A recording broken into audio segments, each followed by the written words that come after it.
بسم اللہ الرحمن الرحیم۔ صرف 5 منٹ کا مدرسہ قرآن و حدیث کی روشنی میں آج ذی الحجہ کی 5 تاریخ ہے۔ نمبر 1 اسلامی تاریخ، امام داؤد رحمۃ اللہ علیہ، امام ابو داؤد رحمۃ اللہ علیہ۔ آپ کا نام سلیمان اور آپ کے والد کا نام اشعث تھا۔ ابو داؤد آپ کا شروع ہی سے لقب تھا۔ آپ کی ولادت باسعادت سن ہجری 202 میں شہر سجستان میں ہوئی۔ آپ نے علم حاصل کرنے کے لیے مصر، جزائر، عراق، خراسان وغیرہ کے سفر کیے۔ آپ بڑے حفاظ حدیث اور فقہاء میں سے ایک ہیں، لیکن فن حدیث میں آپ کا ایک خاص مقام ہے۔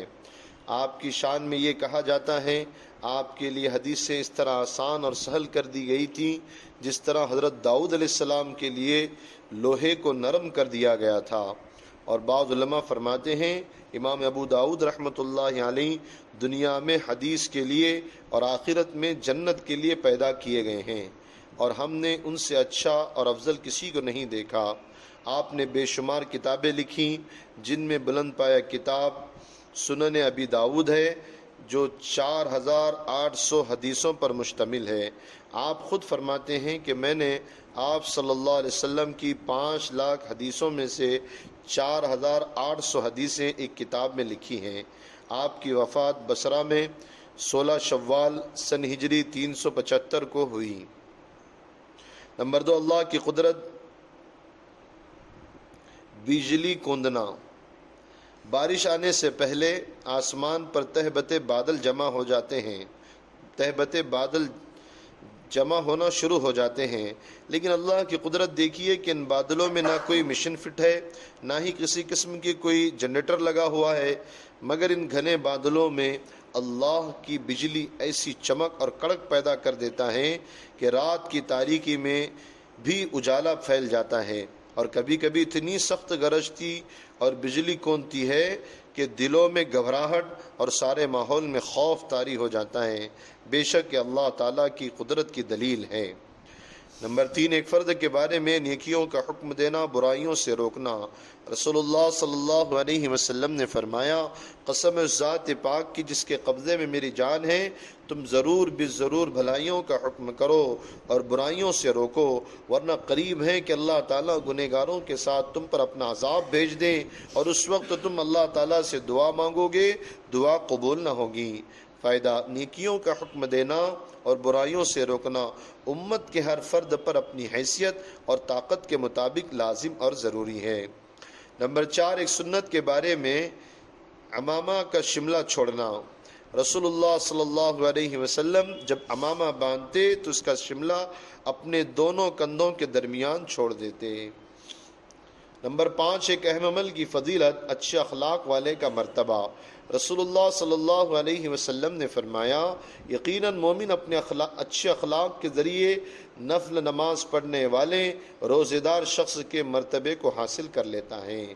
نمبر 6 گناہ کے بارے میں نماز سے منہ موڑنا۔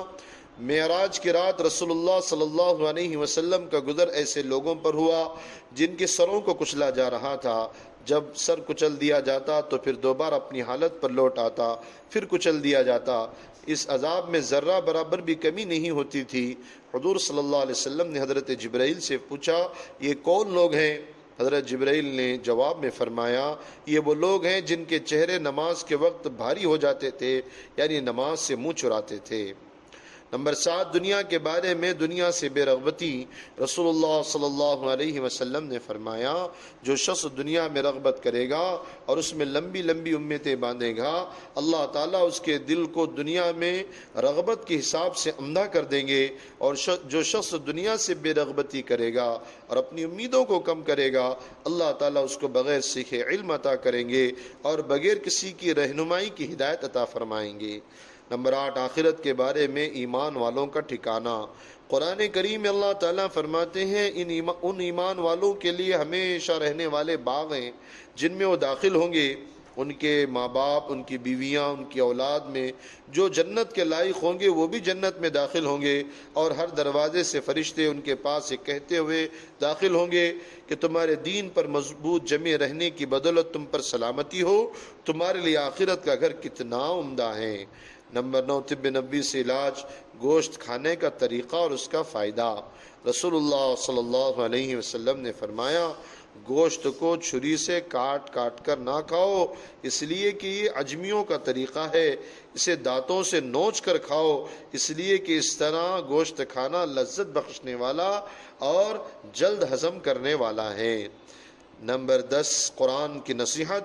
قرآن کریم میں اللہ تعالیٰ فرماتے ہیں، مانگنے والے کو نرمی سے جواب دینا اور اس کو معاف کر دینا اس صدقہ و خیرات سے بہتر ہے جس کے بعد تکلیف پہنچائی جائے۔